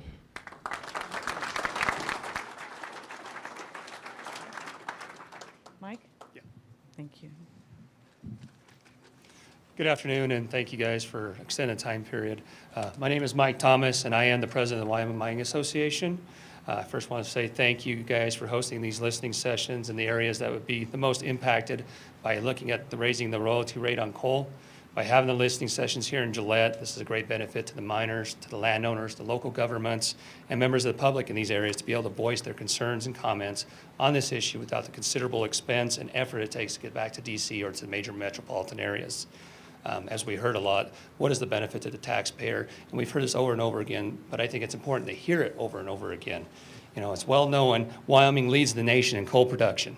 Wyoming coal not only provides a source of reliable and affordable power and energy and electricity to the country, but also accounts for 85% of all federal coal production. As a result, coal has contributed over $19 billion to the federal, state, and local governments in taxes, royalties, and fees since 2002. A definite benefit to the taxpayers of not only Wyoming, but to the country. This money has an exceptionally very positive impact to the state of Wyoming as it goes to the building of our schools for our children, supporting higher education, and keeping infrastructure such as our highways in good, safe working order. That's a great benefit to the taxpayers. If the royalty rates on coal were to increase, we know we'd have a negative effect that would occur to our industry that's already facing a multitude of increasingly difficult regulations in a difficult market. What I'd offer, since this is a listening session and we're looking at ways to maybe see additional benefits to the taxpayer, I would say instead of promoting the increase in royalty rates, the Department of Interior, the BLM, would be better off to promote the streamlining of permitting and leasing processes and bringing the regulatory certainty to our industry. This allows for a better rate of return to the taxpayer by creating jobs, increasing coal production and other mineral production, and generating additional national income. Thank you guys for your time. John? I'm John Fafutakis, private citizen from Sheridan, Wyoming. First of all, this talk about taxing the coal industry is in many ways a sham. And the reason is no corporation, whether it's a coal mine or Coca-Cola, is in business to lose money. Every single corporation in America is in business to earn an honest profit. That's what the free enterprise system is all about. That's one thing that the socialist greenies don't understand in their thick skulls, that private enterprise is the only way that this country can survive. Otherwise, they're going to end up like Greece and Spain and Italy and Portugal. That's what happens when you have socialist ideas without a brain to back them up. Furthermore, although our senators and congresswomen and governor gave nice speeches earlier, much earlier, they forgot one thing. All Wyoming has to do is assert their 10th Amendment sovereignty. We are a sovereign state, and nowhere does the Declaration of Independence, United States Constitution, or the Bill of Rights authorize any alphabet agency to go beyond the 10 square miles of the Washington, D.C., or our territories and possessions like Guam, Puerto Rico, and the Virgin Islands. They have no sovereignty in any of the 50 states, including Wyoming. We are a sovereign state, and as Ronald Reagan told me at one of his rallies before he was elected president in Houston in 1980, we are a nation of 50 sovereign states, and the man was right. Now, another thing, let's look at the EPA's track record. They were created by the National Environmental Policy Act of 1970. They came into existence in 1971. 2 years later, in the summer of '73, they came into Houston and declared that over 2 million people were going to have to drive 75% fewer miles in order to reduce air pollution. They didn't say how you were going to get to work or get to school or do your shopping or do whatever you had to do. Just wave the magic wand and everyone drives 75% fewer miles. We ran them out of town on the rail. We had well over 1,000 people there, including all of the top elected officials of Harris County and the city of Houston, said no to the EPA. And when they went running with their tail between their legs, they said, oh, that was just a suggestion. It was not a suggestion. They were going to try to force those draconian measures upon us. And the EPA just a week ago began releasing over 3 million gallons of the worst toxic sludge you've ever seen in your life into the Animas River near Durango, Colorado. And now they have the audacity to say that, oh, the water is safe now, you can drink it again. I'd like to see the top 10 EPA officials drink the water from that river. They're liars, and the global warming greenies are lying to the American people because since January 1st of '85, while 8 states have set or tied all-time record lows, 16 states have set or tied all-time record, while 8 states have set or tied all-time record highs, 16 states have set or tied all-time record lows. We're having global cooling, not warming. All due respect, John, time's up. Thank you. Buck is next. Carol. I don't even have Carol. I'm sorry, I thought Carol. I heard you say my Is name. Buck McVeigh not here? Then I'm sorry. Sorry, Carol, but he's next. Oh, that's all right. I didn't know the order. Okay, thanks. Hi.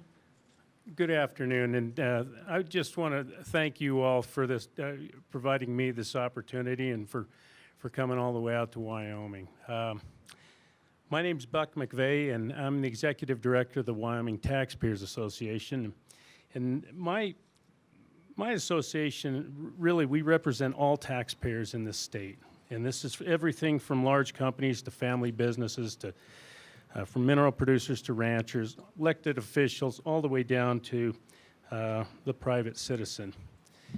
And we are certainly a friend of coal, but we're a friend of all the taxpayers here in our state. And as you folks have witnessed firsthand, we're pretty proud of our state. I'm born and raised here in Wyoming. I've raised four children and put them all through very fine schools that were funded by mineral revenue. And that's something that we all want to hang on to, certainly here in our state. I don't think I don't think our way of life is something that we really want to see changed here. Currently, mineral income represents about 62% of our total income here.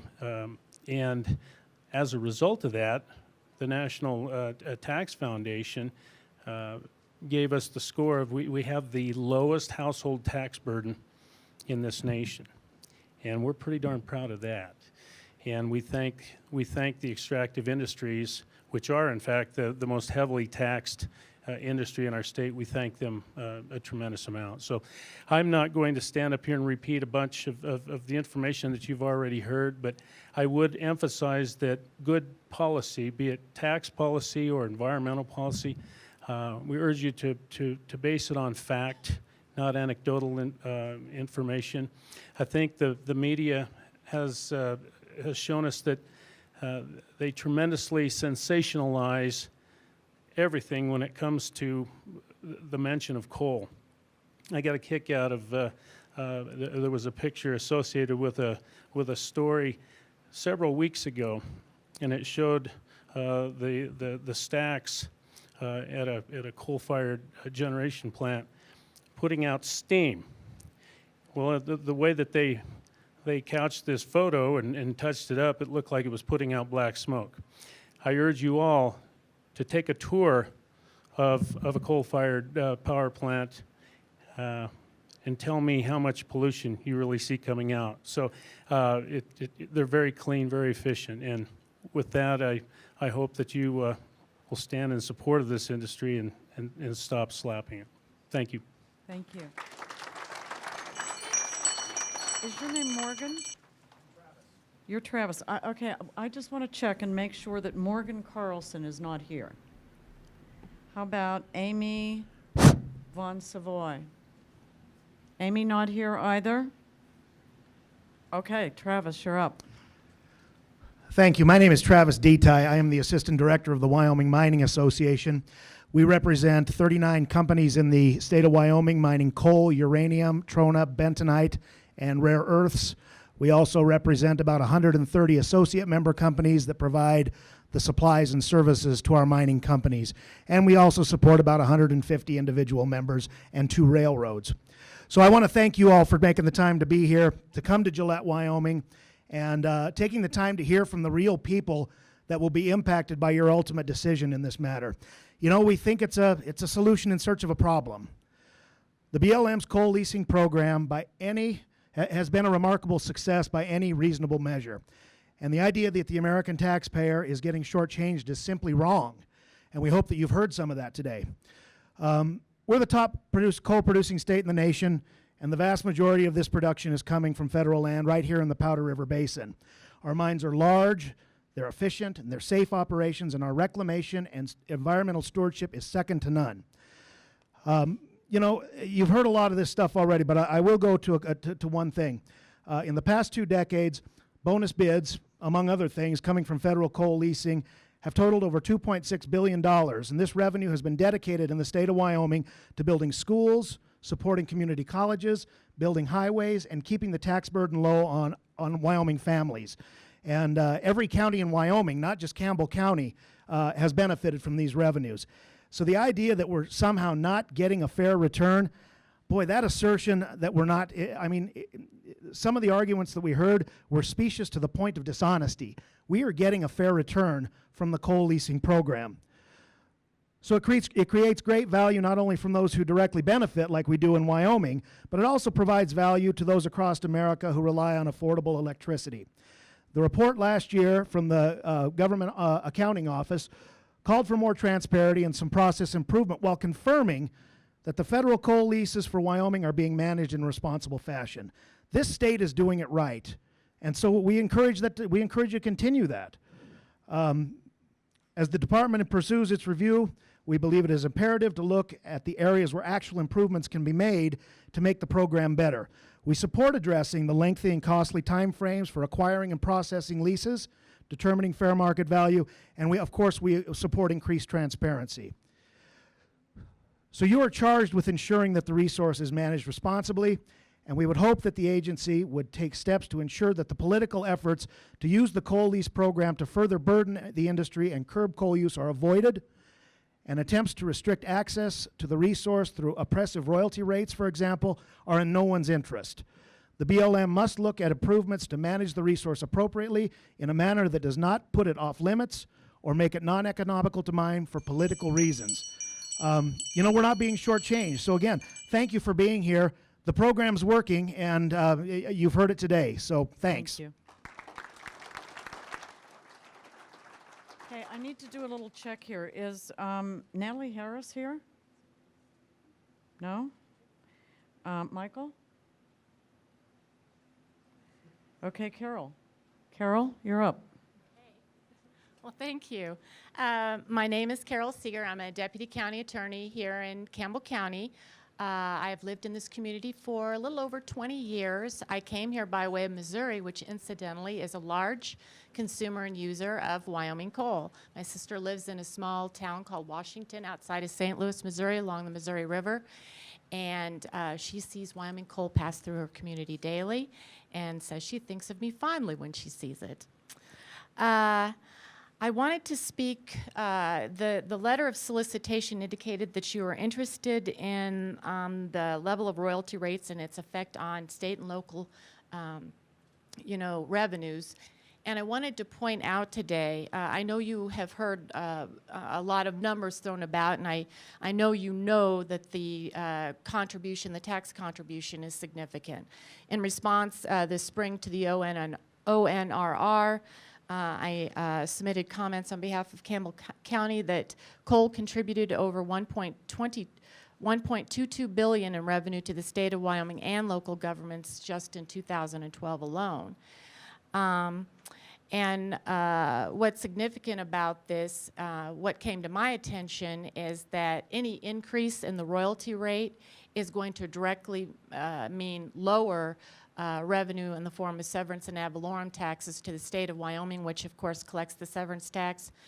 Campbell County collects an ad valorem tax, because for purposes of assessment for the ad valorem tax, that fair market value, that the amount of mineral royalty paid to the federal government is a straight write-off against that amount. So I just wanted to point out to you the impacts to state and local governments like Campbell County in the event the mineral royalty were to be increased. I thank you for your time and the opportunity to speak today. Thank you. Would you be Scott? Yeah. Okay, thanks. I'm Scott. Okay. Welcome to Gillette, Wyoming, energy capital of the world. Thanks for coming. My name is Scott Durgan. I'm Vice President with Peabody Energy here in the PRB. I'd like to offer a few the following comments in your consideration of the federal coal leasing process. There seems to be a perception on the part of some people and organizations that coal companies, especially those operating in the Powder River Basin, are depriving the American taxpayer of value on the federal coal. In doing so, those who make these claims have painted a picture of coal companies as corporations getting a free ride at the public's expense. They contend, therefore, that the program is broken and needs to be fixed. Few verifiable facts have ever been offered to support this. A look at the coal leasing program in Wyoming suggests the opposite. Coal companies contribute significantly under the current leasing program, while at the same time taking a tremendous business risk. The risk that they may not obtain the lease on the coal at all. When added together, royalties, taxes, and fees, we've talked about it before, it's an effective rate of 40%. I contend the leasing process is not broken and does not require repair. First, we need to recognize the leasing program in the Powder River Basin as it defined by the rule as lease on application process. This means that leases can be nominated by a company for maintenance or continuation of existing operations. This program was developed by BLM decades ago when it was determined that the BLM's selection of lease tracts was not a successful process. The former leasing process did not result in successful lease sales and therefore did not provide any return on the coal resource to the American taxpayer.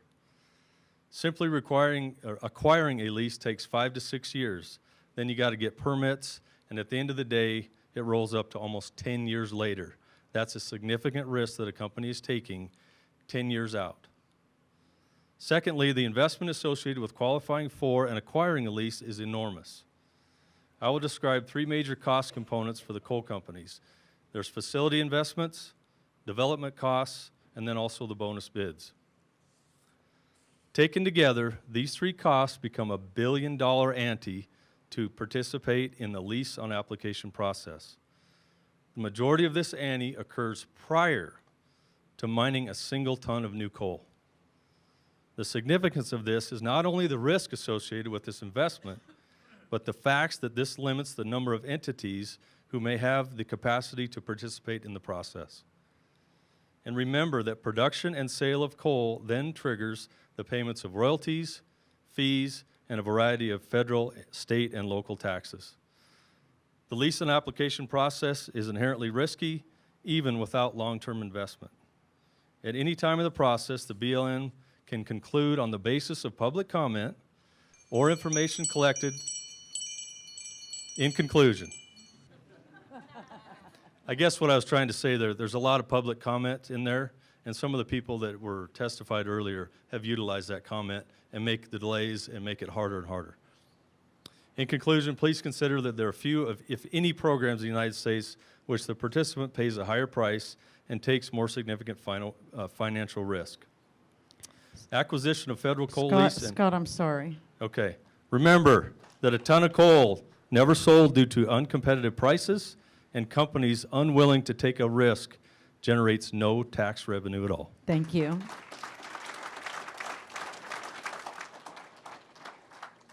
I'm going to call up who I believe is still here, left as our speakers. So there's only a few of you left, so here we go. Mary Sandin, Scott Clem, Tom Trainemeyer. Pardon me? God, I can't read and you can't write. What can I say? Ted Lapis, David Miller, Brian Miller, Phil's of the Can't Write Either Club. Okay, Phil, could you all come up to either mic, please? I'll say it again. Mary, Scott Clem, Tom, Ted Lapis, David Miller, Brian Miller, Phil of the Can't Write Club. Just step up, please. Step up to the microphone. And if you want to, you can come over to this mic too. Just introduce yourself, Good please. afternoon. My name is Tom Transinger. I am a semi-retired miner of 28 years and a licensed professional geologist in the state of Wyoming. I moved here because of coal. I have seen where mining communities have either mined out their reserves or through taxation have gone in by the way of the western ghost towns. What I'd like to say briefly is cover three topics real quick: wealth, weather, and research. Well, on the topic of wealth, there are only 5 ways that you can create wealth in this country or the world. You either got to plant it, that's farming. You either got to cut it, that's logging industry. Or you got to catch it, that's the fishing.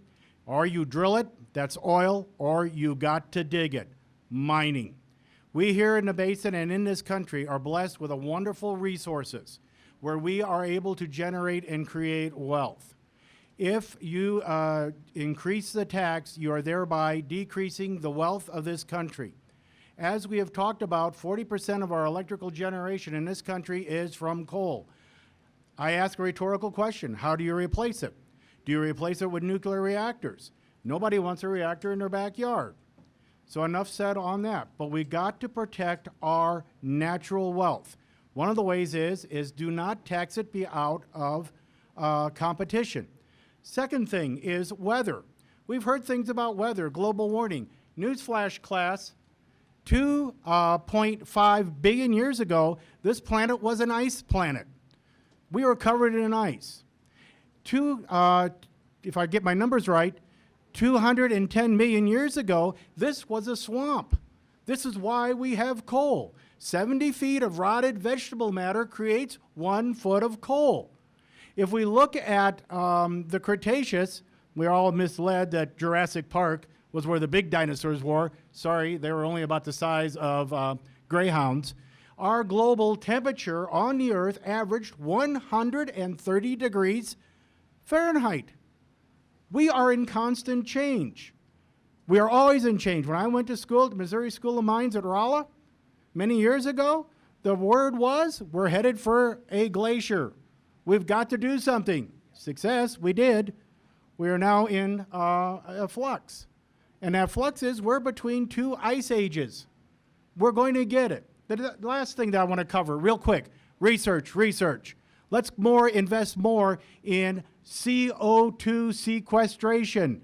Let's look at how we can take those carbon emissions and take care of them, and by putting them in the ground. Our Canadian neighbors are already doing it. Japan's doing it. We need more research, but ultimately we need to protect our most valuable resources, and one of them is coal. Thank you. Thank you. Could you give me, I don't know who you are. Brian Miller. Could you step a little closer to the mic and introduce yourself? Brian Miller from Sheridan, Wyoming. Thank you. I'm an entrepreneur and a very concerned citizen of this great state. I had a big speech planned to really go into a lot of detail, and I thought maybe I'll just get up here and just talk. But instead, I'm going to the third route. Thank you all for being here. Thank you all, everybody who spoke today, and thanks for letting me speak. The argument, as we've seen today, I think, that Americans are not getting their fair share of the profits is a farcical one. It's a false argument. I think concocted to support the EPA's overall CPP plan. It's politics at its worst. Why? First, this land should actually belong to the state of Wyoming. It's within our state boundaries. It's not in Washington, D.C. So our resources we should be managing as a state for our people. They're used as a national resource. I understand why it originally was, but that land should belong to the state. Second, this tax really isn't intended to benefit our citizens. It's simply a ploy to raise funds for new spending in Washington, D.C., and for more and more programs that create greater dependence on programs in order to consolidate more power in Washington. Third, this tax increase is being pushed in order to drive the cost of coal and eventually other fossil fuels to levels that make the much more costly renewable fuel system seem much more palatable to the average American and in the public eye. These increased costs to energy production and use will be passed on to us, we the citizens. The bottom line is that this tax is effectively a hidden U.S. tax on us, disguised as a fairness tax. The only fair part of this tax is that it will increase the cost of everything for everyone, while killing jobs and our nation's growth. Thank you again for listening. I don't know if most of the folks in the room know about a book. It's called This is Wyoming Listen. It was put out years and years ago. You're here in Wyoming, you're hearing from people in Wyoming. Please listen to what we have to say. Thank you. Thank you. And sir, your name is? Ted Lapis. Thank you. I live in Sheridan.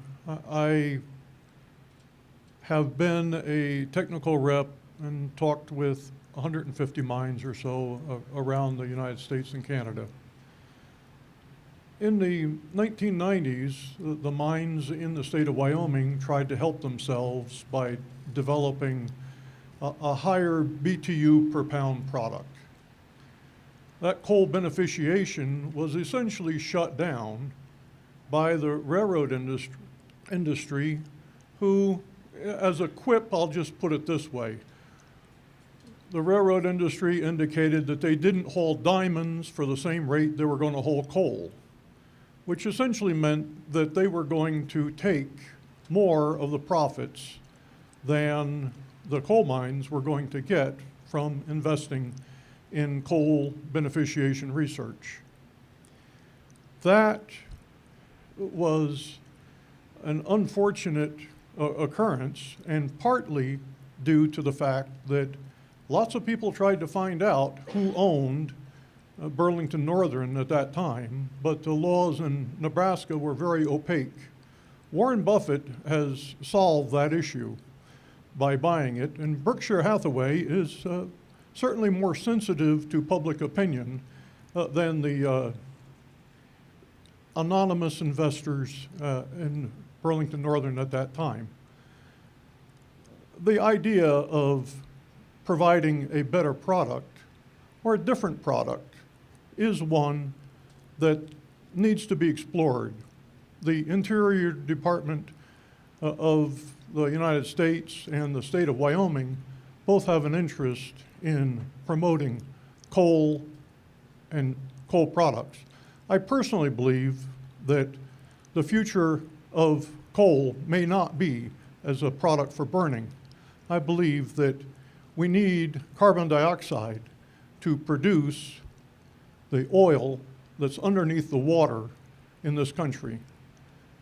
For 100 years, everybody in the oil industry knew that you stop drilling when you hit water. And now we know that we have more than 100 billion barrels of oil under the water. The residual oil zone needs carbon dioxide to produce it. And for each ton of coal, you get about 2 tons of carbon dioxide. We can make coal into products that don't burn. We can inject it into the ground, help our oil production, and the domestic oil production will help us, and injecting the carbon dioxide will help the environment. Thank you. Thank you. Phil, yes? My name is Phil Dinsmore. I'm speaking on my own behalf today. First, I'd like to say that I'm humbled by the fortitude of all of you who have sat through 4+ hours of testimony here. And also, I am humbled by the quality and the significance and the civility of all the comments that have been made. And so for that, when we're all done here, everybody should give themselves a round of applause. That being said, there's one comment I think that hasn't been addressed, and it goes to the very final request by the BLM. They ask in their specific issues they want addressed, what actions might the BLM take to address any of the issues listed above? And one of the issues listed above is the leasing procedures. And there was a comment earlier about the fact that the leasing process takes upwards of 10 years and it becomes a rather considerable investment and risk on the part of the companies. I'd like to kind of elaborate on that a little bit by telling my story. I've been in the coal business in Wyoming for nearly 40 years, about that much short of 40 years. In that 40 years, I've spent a handful of years with the state regulatory agency. I approved permits, I denied permits, I conducted inspections, and I reviewed all sorts of technical materials submitted by coal companies and others. After that, I was fortunate to be selected as one of a team of 5 who actually wrote the coal regulatory program under SMACA for the state of Wyoming. So I think I know a little bit about what it is that happens in Wyoming with regard to the permitting. But as part of that activity, I got involved in the late 1970s with the BLM, trying to understand their process and figure out how the coal permitting process in Wyoming would dovetail with that. So my experience with the BLM has now spanned several decades, over 30 years. And then I've spent more than 30 years with the coal mining industry. I've worked for or consulted for virtually every company here in the Powder River Basin and have been involved in the acquisition of literally hundreds and hundreds of permitting documents in the state of Wyoming. After getting all those hundreds of documents, I've only seen 2 leases go from the very beginning part of the process to the point the coal was being extracted. And it's because that process takes so long.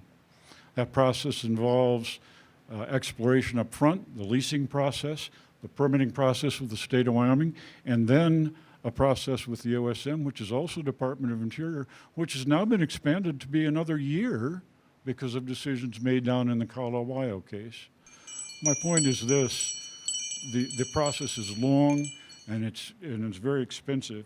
And if you want to do something to try and impact that program and make it a better return for the people of the United States, you can look for ways to actually improve or reduce the length of that process.